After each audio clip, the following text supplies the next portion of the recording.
शांति।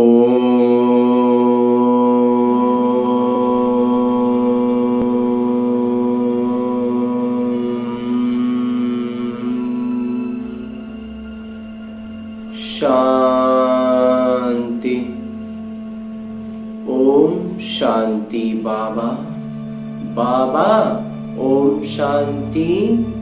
आज 20 नवंबर 2022 की अव्यक्त मुरली है जो दोहराई जा रही है 20 दिसंबर 1992 की। आज की मुरली का शीर्षक है आज्ञाकारी ही सर्व शक्तियों के अधिकारी। आज सर्व शक्तियों के दाता बाबा अपने शक्ति सेना को देख रहे हैं। सर्वशक्तिवान बाबा ने सभी ब्राह्मण आत्माओं को समान सर्व शक्तियों का वर्षा दिया है। किसी को कम शक्ति व किसी को ज्यादा, यह अंतर नहीं किया। सभी को एक द्वारा एक साथ एक समान शक्तियां दी हैं। तो परिणाम देख रहे थे कि एक समान मिलते हुए भी अंतर क्यों है। कोई सर्व शक्ति संपन्न बने और कोई सिर्फ शक्ति संपन्न बने, सर्व नहीं। कोई सदा शक्ति स्वरूप बने, कोई कभी कभी शक्ति स्वरूप बने। कोई ब्राह्मण आत्माएं अपनी सर्वशक्तिवान की अथॉरिटी से जिस समय जिस शक्ति को आदेश करती है वह शक्ति रचना के रूप में रचता के सामने आती है। आदेश दिया और हाजिर हो जाती है। कोई आदेश करते हैं लेकिन समय पर शक्तियां हाजिर नहीं होती, जी हाजिर नहीं होती। इसका कारण क्या है? कारण है जो बच्चे सर्वशक्तिवान बाबा, जिसको हुजूर भी कहते हैं, हाजिर नाजिर भी कहते हैं, तो जो बच्चे हुजूर अर्थात बाबा के हर कदम की श्रीमत पर हर समय जी हाजिर व हर आज्ञा में जी हाजिर वास्तविकता में करते हैं, प्रैक्टिकल लाइफ में ऐसा करते हैं, तो जी हाजिर करने वाले के आगे हर शक्ति भी जी हाजिर व जी हुजूर करती है।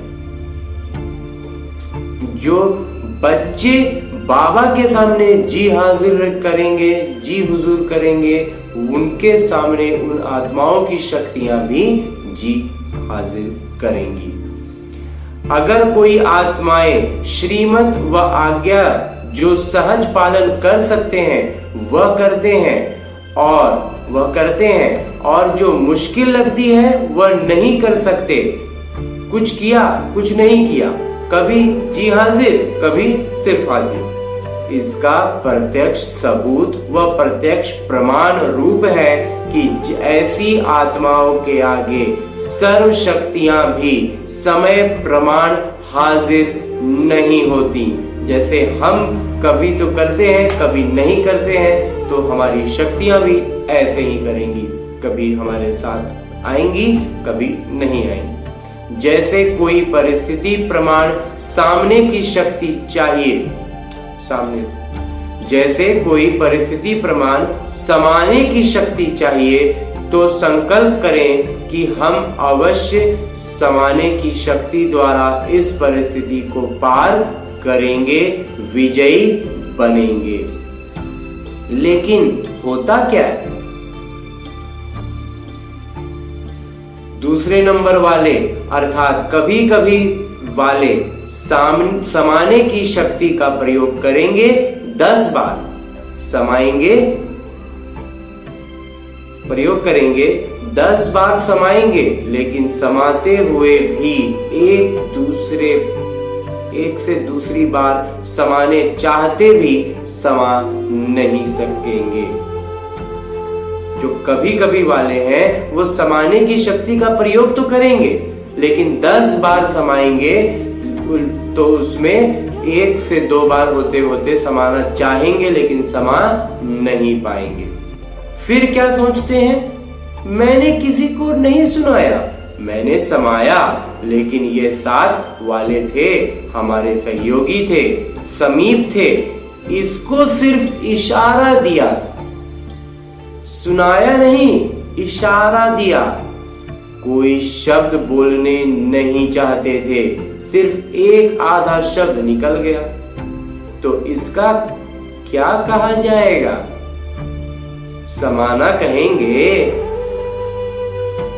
10 के आगे तो समाया और एक दूसरे के आगे समा नहीं सकते, तो इसको क्या कहेंगे? जब ज्यादा लोग थे तब तो बोले कि हम समा गए, जब नजदीकी करीबी लोग आए तो कह दिया, तो ये समाना हुआ। समाने की शक्ति ने आदेश माना, जबकि अपनी शक्ति है बाबा ने वर्षे में दिया है, बाबा ने मतलब दे दी है, फिर भी माना वो शक्ति। तो बाबा का वर्षा सो बच्चों का वर्षा हो जाता है। जो बाबा की जायदाद है, जो बाबा की शक्तियां हैं, वो बच्चों की शक्तियां हैं। अपनी शक्ति अपने काम में न आए तो इसको क्या कहा जाएगा? आदेश मानने वाले या आदेश न मानने वाले कहा जाएगा। आज बाबा सर्व ब्राह्मण आत्माओं को देख रहे थे कि कहां तक सर्व शक्तियों के अधिकारी बने। अगर अधिकारी नहीं बने तो उस समय परिस्थिति के अधीन बनना पड़े, फिर न चाहते हुए भी परिस्थिति के अधीन हो जाएंगे अगर अपने शक्तियों के अधिकारी नहीं है। बाबा की सबसे ज्यादा रहम उस समय आता है, बाबा को सबसे ज्यादा रहम उस समय आता है जब बच्चे कोई भी शक्ति को समय पर कार्य में नहीं लगा सकते हैं। उस समय क्या करते हैं? जब कोई बात सामना करती है तो बाबा के सामने किस रूप में आते हैं? वही पुराना भक्ति रूप में, ज्ञानी भक्त के रूप में आते हैं। ज्ञानी जो बन चुके हैं वो भक्त के रूप में आते हैं। भक्त क्या करते हैं? भक्त सिर्फ पुकार करते रहते हैं कि ये दे दो। भागते बाबा के पास हैं, अधिकार बाबा पर रखते हैं, लेकिन रूप होता है शाही भक्त का, भक्तों में थोड़ा ऊपर लेवल का। और जहां अधिकारी के बजाय ज्ञानी भक्त अथवा शाही भक्त के रूप में आते हैं, तो जब तक भक्ति का अंश है तो भक्ति का फल सद्गति अर्थात सफलता, सद्गति अर्थात विजय नहीं प्राप्त कर सकते। भक्ति का अंश है, मांगने आ गए सफलता नहीं मिलेगी, क्योंकि जहां भक्ति का अंश रह जाता है वहां भक्ति का फल ज्ञान है। फिर भक्ति अगर आप में है तो फिर ज्ञान, पहले आपको भक्ति का फल ज्ञान मिलेगा, फिर ज्ञान में आपको आगे बढ़ना था, आप ज्ञान लेकर के फिर भक्ति में जा रहे हैं तो फिर आपको ज्ञान ही मिलेगा। भक्ति का फल ज्ञान अर्थात सर्व प्राप्ति नहीं हो सकती। फिर ज्ञान में आइए, फिर उसी क्लास में रिपीट करते रहेंगे, सफलता नहीं मिल सकती। भक्ति अर्थात मेहनत और ज्ञान अर्थात मोहब्बत, प्यार है बाबा से, बेशुमार प्यार। अगर भक्ति का अंश है तो मेहनत जरूर करनी पड़ती, और भक्ति की रस्म रिवाज है कि जब भीड़ मुसीबत पड़ेगी तब भगवान याद आएंगे, नहीं तो अलबेले रहेंगे। ज्ञानी भक्त भी क्या करते हैं? जब मुसीबत आती है तो बाबा को याद करते हैं, नहीं तो अलबेलेपन में। जब कोई विघ्न आएगा तो विशेष याद करेंगे, विशेष योग लगाएंगे। बाबा कहते हैं निरंतर याद में रखने। एक है सेवा प्रति याद में बैठना, दूसरों की सेवा की भावना से याद में बैठते, एक वो है, और दूसरा है स्व की कमजोरी को भरने के लिए याद में बैठना। दोनों में अंतर है। जैसे अभी भी विश्व पर अशांति का वायुमंडल है, तो सेवा प्रति संगठित रूप में विशेष याद के योजनाएं बनाते हो, वह अलग बात है। वह तो दाता बन देने के लिए करते हो, वह मांगने के लिए नहीं करते हो, औरों को देने के लिए करते हो। तो जब देने वाला द्वार खोलते हैं तो भरने वाला तो बाबा धड़ाधड़ भरते हैं। तो वह हुआ सेवा प्रति। लेकिन अपनी कमजोरी भरने के प्रति समय पर विशेष याद करते हो, और वैसे अलबेलेपन की याद होती है। याद होती है, भूलते नहीं हो, लेकिन अलबेलेपन की याद आती है। हम तो है ही बीके बाबा के, और है ही कौन? हम तो है बाबा के और है ही कौन? लेकिन यथार्थ शक्तिशाली याद का प्रत्यक्ष प्रमाण, समय प्रमाण, शक्ति हाजिर हो जाए, तब हुए आप बाबा। कितना भी कोई कहे कि मैं तो याद में रहती हूं या याद में रहता हूं, लेकिन याद का स्वरूप है सफलता।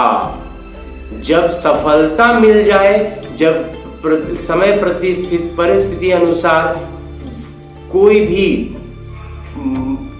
परिस्थिति माने खुद की स्वस्थिति नहीं डोले, अचल अडोल एकदम मुस्कुराते हुए रहें, तब हुए सफल। और वो है तब हुए बाबा के।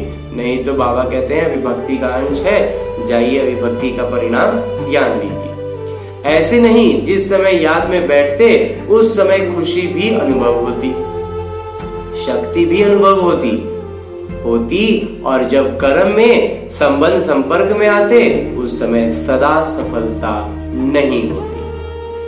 जब वास्तविक जीवन में आएंगे उस समय सफलता नहीं मिल रही है, तो मतलब अभी ज्ञान पूरा ढंग से नहीं हुआ, तो उसको कर्म योगी नहीं कहा जाएगा।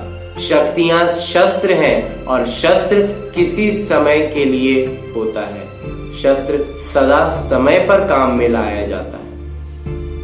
जिस समय जरूरत है उस समय शस्त्रों का उपयोग किया जाता है। यथार्थ याद अर्थात सर्वशक्ति संपन्न, सदा शक्तिशाली शस्त्र हो। परिस्थिति रूपी दुश्मन आया और शस्त्र काम में नहीं आए तो इसको क्या कहा जाएगा? शक्तिशाली या शस्त्रधारी कहेंगे? न शक्ति ही रही ना शस्त्र ही काम आए। तो हर कर्म में याद अर्थात सफलता हो, इसको कहा जाता है कर्म योगी। सिर्फ बैठने के समय के योगी नहीं हो। आपके योग का नाम बैठा बैठा योगी है या कर्म योगी नाम है? कर्म योगी होना तो निरंतर कर्म है और निरंतर कर्म योगी है। जैसे कर्म के बिना एक क्षण भी नहीं रह सकते, चाहे सोए हुए हो तो वह भी सोने का कर्म कर रहे हो ना। शरीर का रिचार्ज के लिए सोना जरूरी है, तो वो एक शरीर का रिचार्ज हो रहा है, लेकिन हम आत्मा कहाँ है?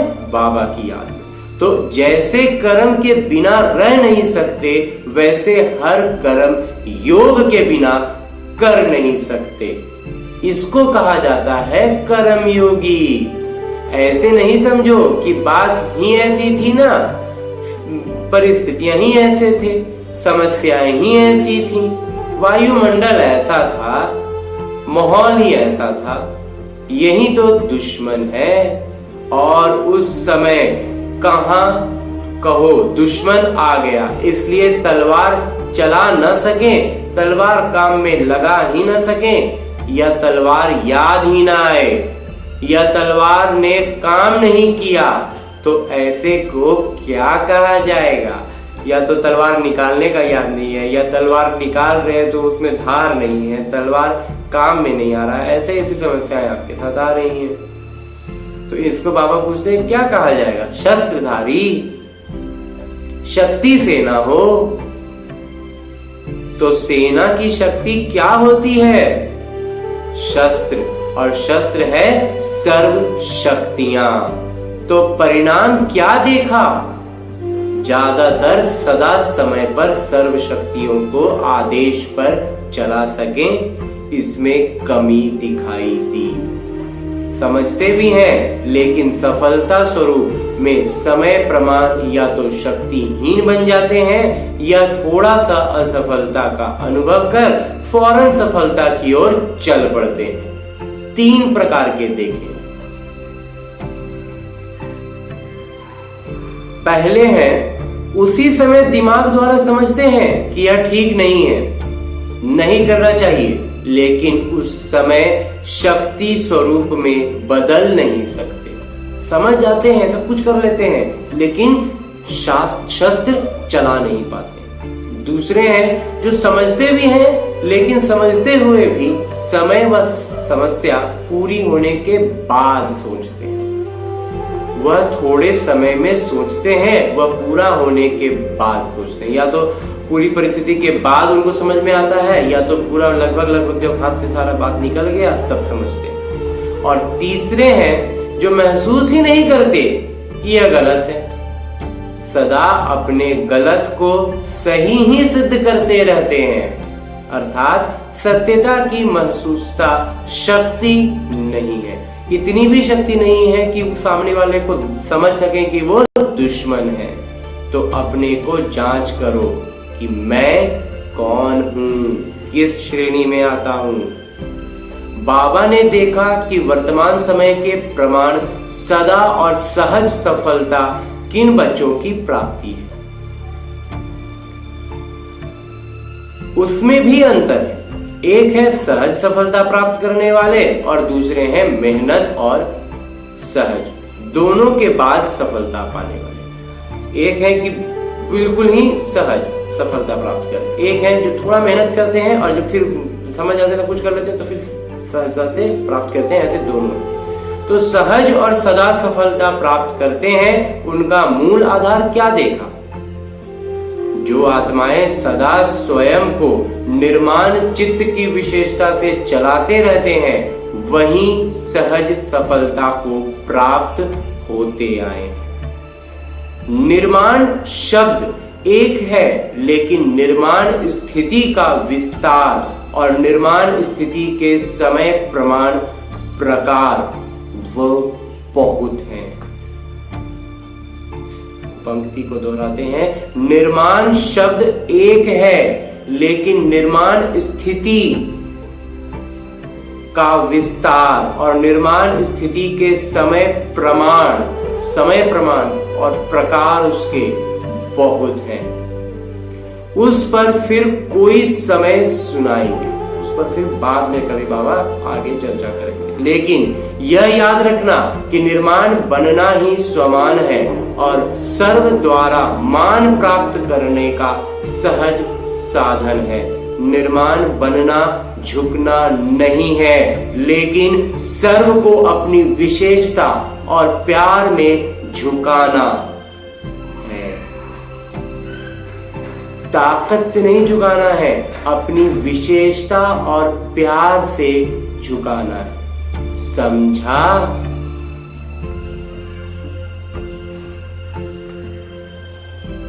सभी ने परिणाम सुना।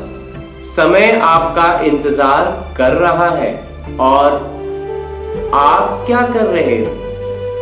आप समय का इंतजार कर रहे हो। मालिक के बालक हो ना, मालिक के बेटे हो, तो समय आपका इंतजार कर रहा है कि ये मेरे मालिक मुझ समय का परिवर्तन करेंगे। वह इंतजार कर रहा है और आपको इंतजाम करना है, इंतजार नहीं करना। सर्व को संदेश देने का और समय को संपन्न बनाने का इंतजाम करना है। जब दोनों कार्य संपन्न हो तब समय का इंतजार पूरा। तो ऐसा इंतजाम सब कर रहे हो। किस गति से? गति क्या है इस काम की? समय को देख आप भी कहते हो कि बहुत तेजी से समय बीत रहा है। अभी हम सब ये मानते हैं कि समय बहुत तीव्र गति से चल रहा है। इतने वर्ष कैसे पूरे हो गए, सोचते हो ना? अव्यक्त बाबा की पालना को कितने वर्ष हो गए, कितना तेजी से समय चला। तो आपकी गति क्या है? समय तो बहुत तेज गति से चल रहा है, आपकी गति क्या है? तीव्र है या तीव्र चलकर कभी कभी थक जाते हो, फिर आराम करते हो? कर रहे हैं ये तो नाटक के बंधन में बंधे ही हुए हैं। लेकिन गति क्या है, इसको जांच करो। सेवा हो रही है, पुरुषार्थ हो रहा है, आगे बढ़ रहे हैं, ये तो ठीक है। तो अब गति को जांच करो कि सिर्फ चलने को जांच नहीं करो, गति की भी जांच करो। गति को तीव्र करना है, समझा? सभी अपना काम कर रहे हो ना? अच्छा, चारों ओर के सदा बाबा के आगे जी हाजिर करने वाले, सदा सर्वशक्तिवान बन सर्व शक्तियों को स्वयं के आदेश में चलाने वाले, सर्व शक्तियां जी हाजिर का किरदार निभाने वाली, ऐसे सदा सफलता मूर्त आत्माएं, सदा हर कर्म में याद का स्वरूप अनुभव करने वाले और कराने वाले, ऐसे अनुभवी आत्माओं को सदा हर कर्म में, संबंध में, संपर्क में निर्माण बन विजयी रत्न बनने वाले, ऐसे सहज सफलता मूर्त श्रेष्ठ बच्चों को बाबा का याद, प्यार और नमस्ते। हम रूहानी बच्चों की ओर से रूहानी बाबा को, ब्रह्मा बाबा, शिव बाबा को याद, प्यार और प्रणाम। धन्यवाद बाबा, धन्यवाद। मुरली के लिए भी धन्यवाद, अलौकिक जीवन के लिए भी धन्यवाद, और इतने प्यारे मीठे ज्ञान के लिए भी बहुत बहुत धन्यवाद। अव्यक्त बाबा की निजी मुलाकात। साधारण कर्म में भी ऊंची स्थिति की झलक दिखाना ही ब्रह्मा बाबा का अनुसरण करना है। सदा संगम युगी पुरुषोत्तम आत्मा है, ऐसे अनुभव करते हो। संगम युग का नाम ही है पुरुषोत्तम, अर्थात पुरुषों से उत्तम पुरुषार्थ बनाने वाला युग। तो संगम युगी हो कि पुरुषोत्तम युगी हो? आप सभी पुरुषोत्तम बने हो ना? तो आत्मा पुरुष है और शरीर प्रकृति है, तो पुरुषोत्तम अर्थात उत्तम आत्मा हूं। सबसे ऊंचा, सबसे क्रम में सबसे आगे पुरुषोत्तम कौन है? ब्रह्मा बाबा। इसलिए ब्रह्मा को आदि देव कहा जाता है। फरिश्ता ब्रह्मा भी उत्तम हो गए और फिर भविष्य में देव आत्मा बनने के कारण पुरुषोत्तम बन जाते हैं। लक्ष्मी नारायण को भी पुरुषोत्तम कहेंगे ना? तो पुरुषोत्तम युग है। पुरुषोत्तम मैं आत्मा हूं। पुरुषोत्तम आत्माओं का कर्तव्य भी सर्वश्रेष्ठ है। उठा, खाया पिया, काम किया, यह साधारण कर्म नहीं। साधारण कर्म करते भी श्रेष्ठ स्मृति, श्रेष्ठ स्थिति हो। तो देखते हो, महसूस करें कि यह कोई साधारण व्यक्ति नहीं हो। जो देखते हो आपको ये साधारण कर्म करते हुए, वो उनको ये एहसास हो, ये महसूस हो कि ये कोई साधारण व्यक्ति नहीं। जैसे जो असली हीरा होगा वह कितना भी धूल में छुपा हुआ हो, लेकिन अपनी चमक जरूर दिखाएगा, छिप नहीं सकता। तो आपकी जीवन हीरे तुल्य है ना?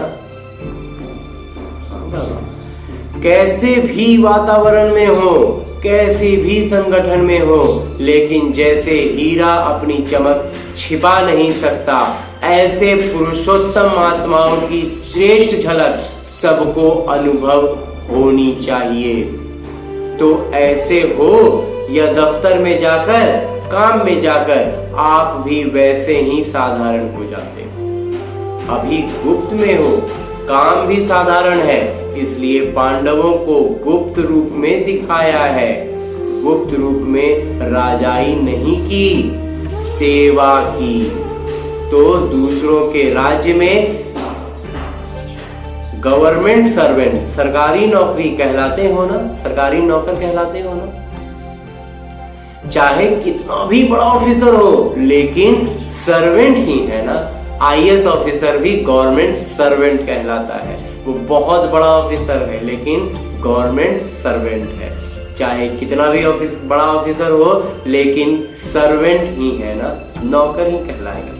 तो गुप्त रूप में आप सब सेवाधारी हो, लेकिन सेवाधारी होते भी पुरुषोत्तम हो। तो वह झलक और फलक दिखाई दे। जैसा ब्रह्मा बाबा साधारण तन में होते हुए भी पुरुषोत्तम अनुभव होते थे। सभी ने सुना है ना, देखा है या सुना है? बाबा पूछ रहे हैं कि देखा है या सुना है? हम लोगों ने तो सिर्फ सुना है बाबा। अभी भी अव्यक्त रूप में भी देखते हो, साधारण में पुरुषोत्तम की झलक है। तो फॉलो फादर, ब्रह्मा बाबा का अनुसरण करना है। ऐसे नहीं साधारण काम कर रहे हैं, माताएं खाना बना रही हैं, कपड़े धुलाई कर रही हैं, काम साधारण हो, लेकिन स्थिति साधारण नहीं, स्थिति महान हो, ऐसे हैं। या साधारण काम करते साधारण बन जाते हैं, जैसे दूसरे वैसे हम नहीं। चेहरे पर वो श्रेष्ठ जीवन का प्रभाव होना चाहिए।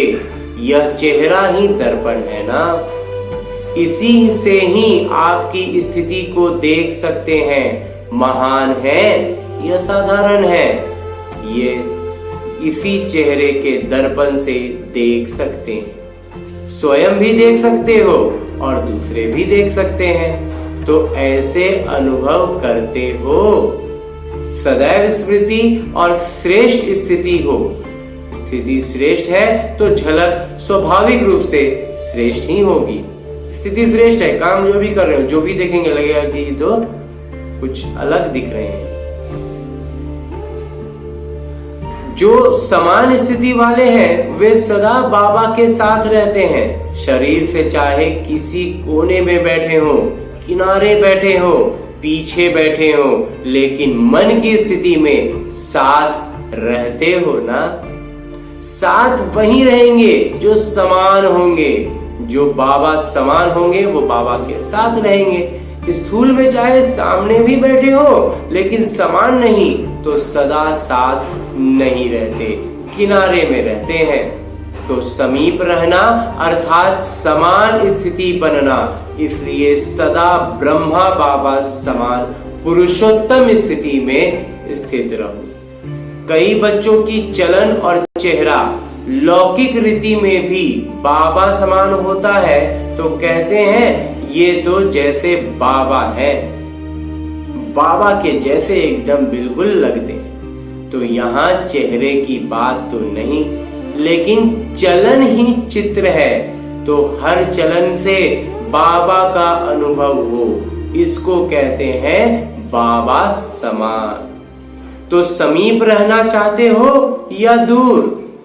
इस एक जन्म में संगम पर स्थिति में जो समीप रहता है वह परम धाम में भी समीप है और राजधानी में भी समीप है। एक जन्म की समीपता अनेक जन्म के लिए समीप बना देगी। हर कर्म को जांच करो, बाबा समान है तो करो, नहीं तो बदल दो। पहले जांच करो फिर करो, ऐसे नहीं कि करने के बाद जांच करो कि यह ठीक नहीं था।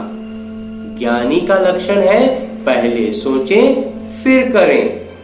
अज्ञानी के लक्षण है करके सोचते रहे। तो आप ज्ञानी तो आत्मा हो ना, या कभी कभी भक्त बन जाते हो? पंजाब वाले तो बहादुर है ना, मन से भी बहादुर। छोटी सी माया चींटी के रूप में आए और घबरा जाए नहीं। चुनौती करने वाले छात्र कभी परीक्षा से घबराते हैं नहीं बाबा। तो आप बहादुर हो या छोटे से इम्तिहान में भी घबराने वाले हो? जो योग्य छात्र होते हैं वो आवाहन करते हैं कि जल्दी से सारे इम्तिहान हो और कक्षा में हम आगे बढ़ें। जो कमजोर होते हैं वो सोचते हैं कि परीक्षा की तिथि टलती जाए। आप तो होशियार हो ना। यह निश्चय पक्का हो कि हम ही कल्प कल्प के विजयी हैं और हम ही बार बार बनेंगे। इतना पुरुषार्थ किया है, आप नहीं बनेंगे तो कौन बनेगा? आप ही विजयी बने थे, विजयी बने हैं और विजयी रहेंगे। विजयी शब्द बोलने से ही कितनी खुशी होती है, चेहरा बदल जाता है ना। जो सदा विजयी रहते वो कितना खुश रहते हैं। इसलिए जब भी कभी कोई किसी भी क्षेत्र में विजय प्राप्त करता है तो खुशी के बाजे बजते हैं। आपके तो सदा ही बाजे बजते हैं, कभी भी खुशी के बाजे बंद ना हो। आधा कल्प के लिए सेना रोना बंद हो गया, आधा कल्प के लिए रोना बंद हो गया। जहां खुशी के बाजे बजते हैं वहां रोना नहीं होता। अच्छा, आगे बाबा वरदान दे रहे हैं। वरदान देते हुए बाबा कहते हैं कि देह अहंकार, शरीर का अभिमान व अभिमान के सूक्ष्म अंश का भी त्याग करने वाले आज्ञाकारी सो निराकारी भव। कईयों का मोटे रूप से देह के आकार में लगाव व अभिमान नहीं है, मोटे तौर पर देह से लगाव नहीं है, लेकिन देह के संबंध से अपने संस्कार विशेष हैं, बुद्धि विशेष है, गुण विशेष है, कलाएं विशेष हैं, कोई शक्ति विशेष है। उसका अभिमान अर्थात अहंकार, नशा, रौब, ये सूक्ष्म देह अभिमान है। मतलब मोटे तौर पर तो शरीर से मोह नहीं है, शरीर का अभिमान नहीं है, लेकिन अगर कोई भी अगर थोड़ा बुद्धि विशेष चलता है, थोड़ा कोई काम में गुण अधिक है, कोई काम के लिए कला है, कोई शक्ति विशेष है, तो उसका अभिमान आ जाता है, उसको बाबा उसका अहंकार आ जाता है, उसका नशा रहता है, उसका रौब रहता है। ये सूक्ष्म देह अभिमान बाबा बतलाते हैं। तो यह अभिमान कभी भी आज्ञाकारी फरिश्ता व निराकारी बनने नहीं देगा। इसलिए इसके अंश मात्र का भी त्याग करो तो सहज ही आज्ञाकारी सो निराकारी बन सकेंगे। स्लोगन है, समय पर सहयोगी बनो तो पदम गुना रिटर्न मिल जाएगा, उसका परिणाम पदम गुना मिल जाएगा। समय पर सहयोगी बनेंगे तो। आगे बस एक सूचना है कि आज अंतर्राष्ट्रीय योग दिवस का तीसरा रविवार है, तो संध्या 6:30 से 7:30 के बीच हम सभी ब्राह्मण आत्माएं एक साथ मिल करके योग करेंगे। नुमा शाम का योग। ओम शांति। ओम